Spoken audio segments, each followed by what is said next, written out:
LWO1 WeatherNet. Liftoff conditions looking pretty good. TS is ready for launch. Ignition. Liftoff. Falcon 9 has cleared the tower.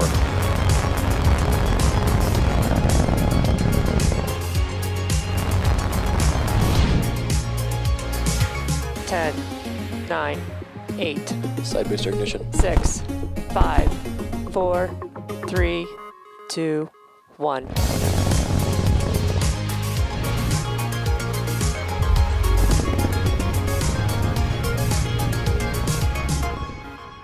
Good morning. It's Thursday, March 3rd, and you're looking at a live view of the Falcon 9 awaiting its 9:25 a.m. Eastern Time launch from Launch Complex 39A at the Kennedy Space Center. Hello everyone, my name is Shiva Bharadwaj, and I'm joining you today right next to SpaceX Mission Control from our headquarters in Hawthorne, California. Now we've been keeping ourselves pretty busy at SpaceX as today's launch marks our 9th launch in the past 9 weeks. And if you've been following us, you know that Starlink is a satellite internet constellation designed and manufactured by SpaceX that can provide high-speed and low-latency internet to people living in remote and rural areas. Now, you may have heard that Starlink has been activated in Ukraine to help with the internet access in that country. A few days ago, the Ukrainian government confirmed the Starlink kits had arrived, and we're told that they're already in use. We couldn't be more proud of all the teams that jumped in to make this effort happen, along with the many individuals locally who supported. Thank you, and we hope it helps. Our launch today will be taking 47 Starlink satellites into low Earth orbit, which is also referred to as LEO. Similar to our previous Starlink launches this year, or some of them anyway, we won't have ground station coverage during payload deployment, which means we won't have live audio or visual confirmation of payload deployment in real time. Because of that, we're going to end our webcast just after second stage engine cutoff, or SECO number 1, and we'll confirm deployment of those satellites on our social platforms once we regain ground station coverage at about T+1 hour and 19 minutes. Now, as you can see on your screen, it's a beautiful day in Florida. The weather is looking fantastic for our launch today, currently a 90% chance of favorable conditions for liftoff. In addition to the weather, the range, vehicle, satellites are all looking good for an on-time liftoff this morning. However, if for some reason we don't lift off today, we do have a backup opportunity tomorrow, Friday, March 4th, about 10 minutes earlier than today.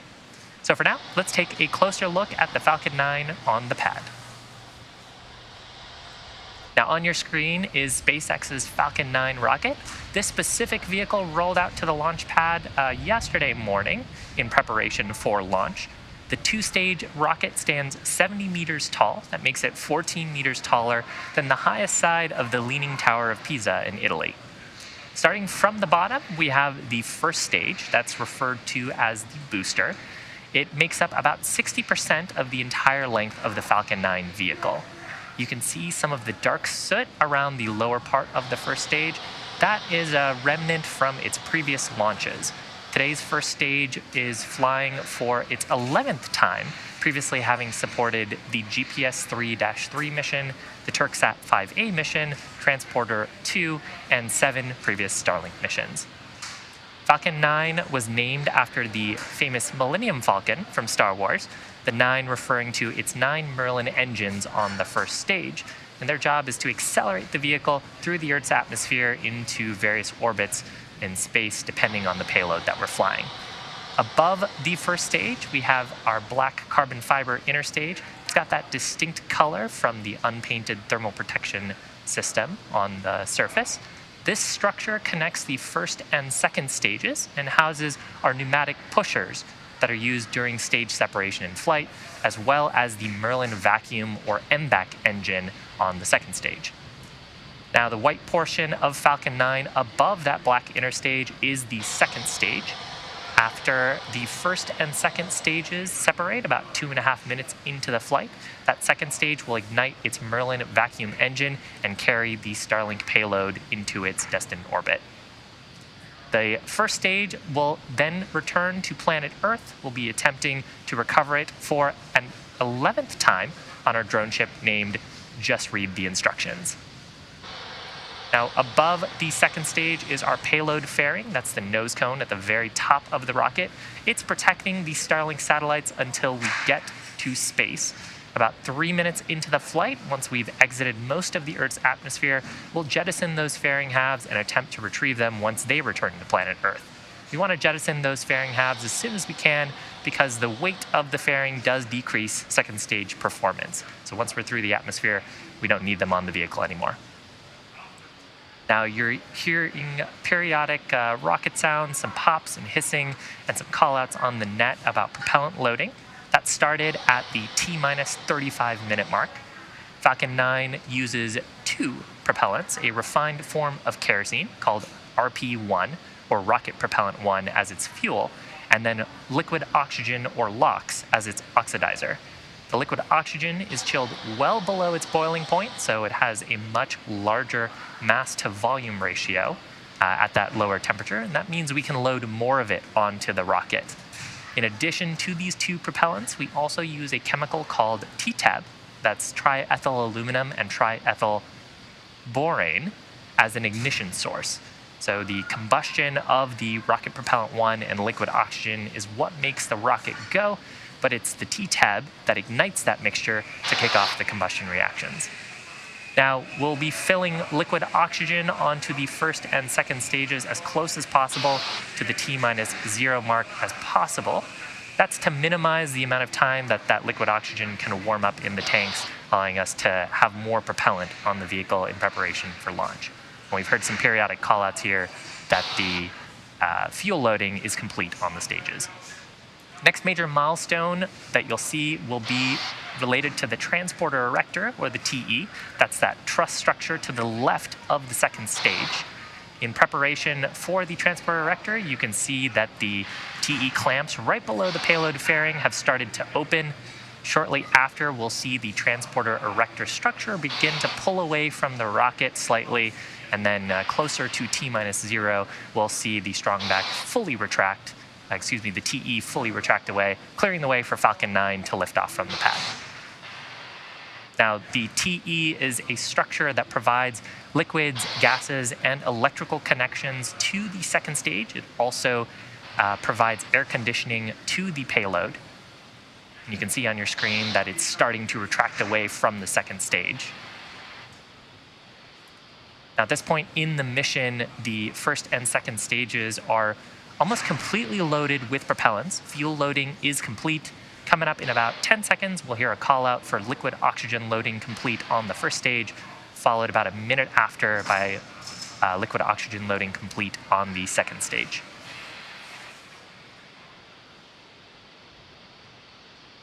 Speaking of that liquid oxygen, you're seeing some gassy clouds around the vehicle. Those are actually caused by that liquid oxygen. We periodically vent some of the gaseous liquid oxygen in the tanks to maintain the pressure as we top it up. And once that cold gaseous oxygen comes into contact with the Florida air, it actually causes water vapor to condense and forms literal clouds around the vehicle. Now, the payload, the Starlink payload, continues to look healthy. We're not tracking any issues with this Falcon 9. Weather is continuing to look favorable, and the range is green for launch. Coming up shortly, we will have LOX loading complete on the second stage, as we're coming into T-2 minutes to launch.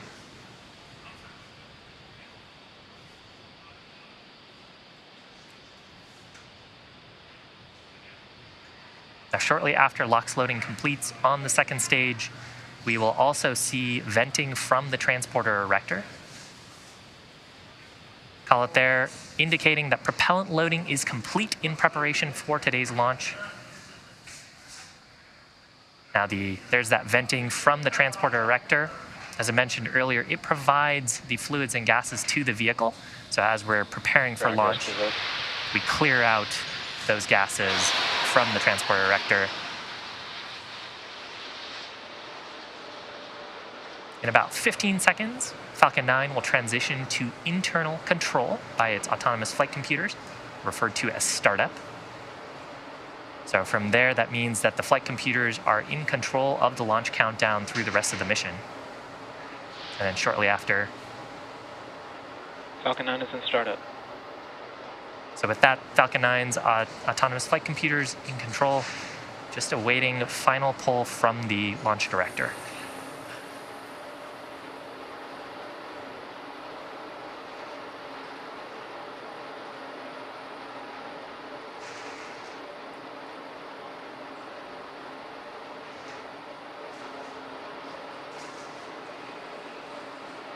T-minus 30 seconds.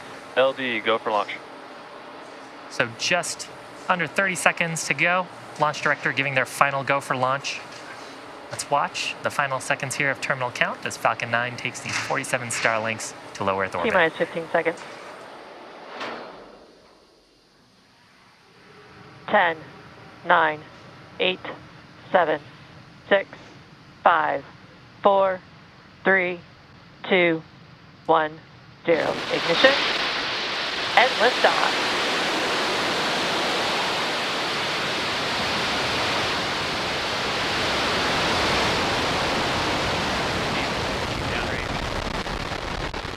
Chamber pictures, Tom.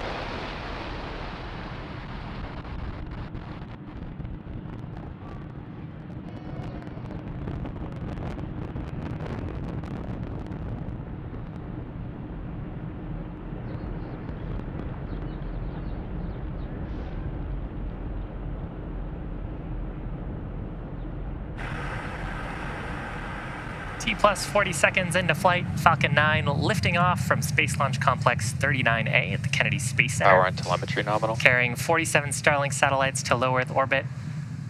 Now, we just throttled down the Merlin 1D engines in preparation for max Q. That's the point of maximum aerodynamic pressure. Falcon 9 is supersonic. That's the point when the combination of the velocity of the vehicle and the density of the Earth's atmosphere put the highest stresses on the vehicle.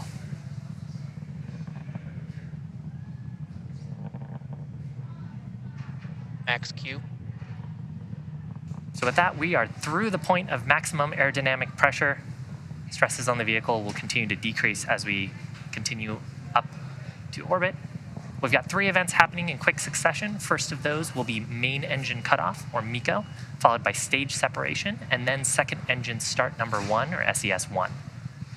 Main engine cutoff is where all 9 of the Merlin 1D engines will shut down to slow down the vehicle in preparation for stage separation.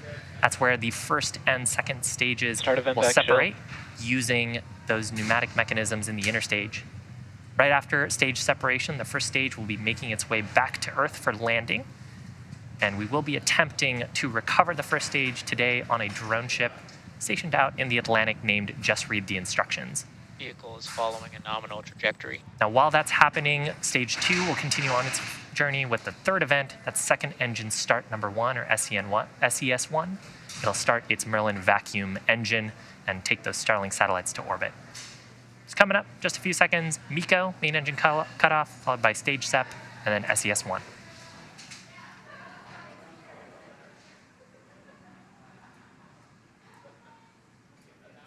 MECO. Stage separation confirmed.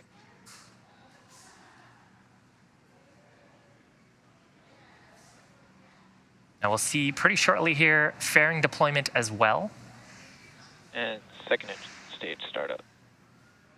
Fairing separation confirmed. So there on the right-hand side of your screen, those Starlink satellites seeing space for the first time. There's a shot of the Merlin vacuum. You can actually see the fairing halves heading back to planet Earth. And on the left-hand side of your screen, you can see the first stage deploying its grid fins. Both vehicles continue to follow nominal trajectories. Just a quick note on the fairing halves today. One of those is flying for its 3rd time. The other is flying for its 4th.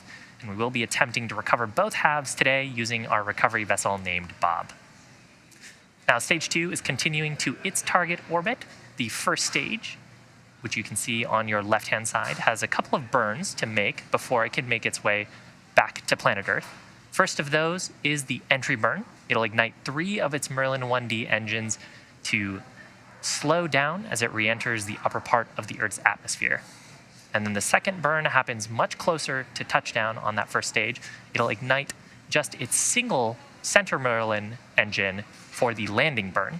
And that's what brings the vehicle speed rapidly down to 0 so we can have a soft touchdown on the drone ship.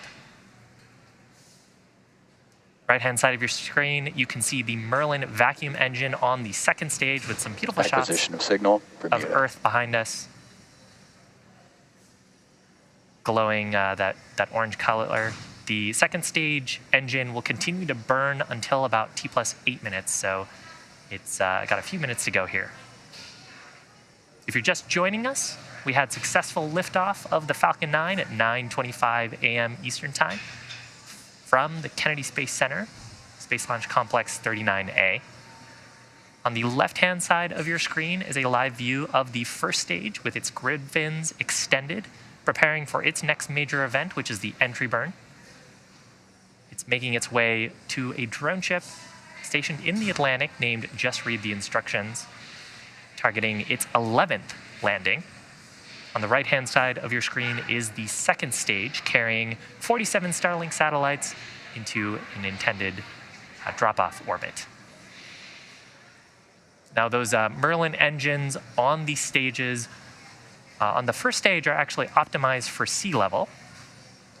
They achieve about 190,000 pounds of thrust during ascent, so during this portion of the mission, and now for descent, a similar amount of thrust.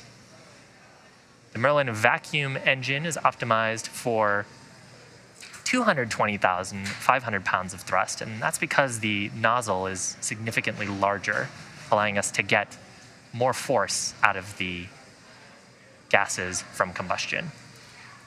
You can see a couple of the grid fins on the Falcon 9's first stage on the left-hand side of your screen. Those hypersonic grid fins are near the top of the first stage. And as we get back into the Earth's atmosphere, the first stage only uses those grid fins to steer back towards the drone ship. While we're in the less dense parts of the Earth's atmosphere, you can see some periodic gas thrusters. That's from nitrogen gas. Both vehicles continue to follow nominal trajectories. And that's orienting the vehicle as we get prepared for the entry burn start, which is coming up about 20 or so seconds from now. During entry burn, we'll ignite 3 of the Merlin 1D engines on the first stage to slow down the vehicle as we start to hit the denser parts of the Earth's atmosphere.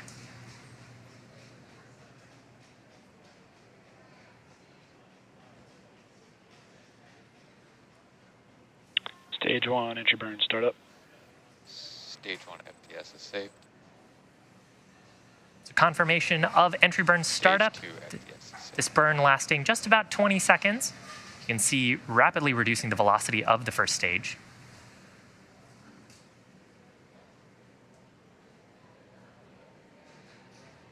Stage 1, entry burn, shutdown. So confirmation of shutdown of the entry burn. From here, the grid fins are going to play a more and more important role as we enter into the thicker parts of the Earth's atmosphere. And as we flew through the exhaust plume from that entry burn, we actually deposited a layer of soot on the rocket. If you've followed our missions before, you know that soot on a first stage indicates that we've flown it before.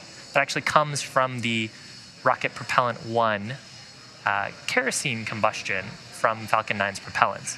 Rocket Propellant 1 is a carbon-based propellant, so as we burn it, it generates a little bit of soot, which is deposited onto the vehicle. Now, coming up about 20 seconds from now, we'll have landing burn on the first stage.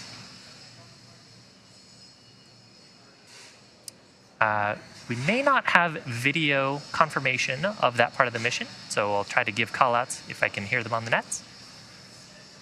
And simultaneously, so there's callout there for the landing burn start. Simultaneously, during the landing burn, the landing legs will deploy on the first stage for hopefully a soft touchdown, and then the second stage, which we have on our screen, should also complete its first burn. Stage 1, landing leg deploy. So 4 landing legs deployed on the first stage, confirmed by the ground control team. Stage 1, landing confirmed. And confirmation, 11th successful landing of that first stage. Pico. 26th overall landing on Just Read the Instructions. There you can see a shot there. We also had a call out. Nominal orbit insertion. 2 callouts there on the second stage, confirmation of second engine cutoff, and a nominal orbit, which means those Starlink satellites are right where they want to be for the upcoming payload deployment. Now, those 47 Starlink satellites are scheduled to be deployed about an hour from now. However, we won't have live audio or visual coverage of the payload deployment due to a lack of ground station coverage at the scheduled time. We will regain signal with our ground station at about T+1 hour and 19 minutes So for those of you interested, we'll keep the audio-only countdown nets up on our YouTube channel, and we'll confirm successful payload deployment on our social media channels. So with that and this awesome shot of the first stage, we're going to bring today's webcast coverage to a close. Our team at SpaceX would like to thank the Range and the Federal Aviation Administration for supporting today's mission. We also want to take some time to thank our viewers and all of our Starlink customers for using our service at this time. For more information on Starlink, or if you're interested in signing up for service, head on over to starlink.com. Thanks for joining us, and we'll see you again real soon.